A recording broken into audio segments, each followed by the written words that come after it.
நட்சத்திரக்குறி மே 12 2025 திங்கட்கிழமை இரவு சித்ரா பௌர்ணமி வருகிறது. நட்சத்திரக்குறி சித்ரா பௌர்ணமியன்று சித்தர்கள், ரிஷிகள், மகான்கள் வாழ்ந்த புனித மலைகள், ஜீவ சமாதிகளுக்கு செல்வதால் என்னென்ன நன்மைகள் என்று என் அன்பிற்குரிய மகேஸ்வரன் சுவாமிகள் கேட்டார்.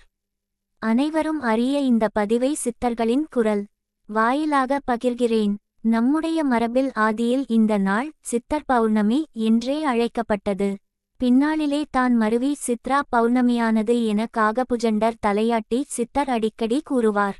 இந்த சித்ரா பௌர்ணமியன்றுதான் இறையருளை வழங்குவதற்காக சித்தர்கள் பல்வேறு வடிவங்கள் எடுத்து பூமிக்கு வருவதாக கோரக்கர் தனது மலைவாடகம் நூலில் கூறுகிறார்.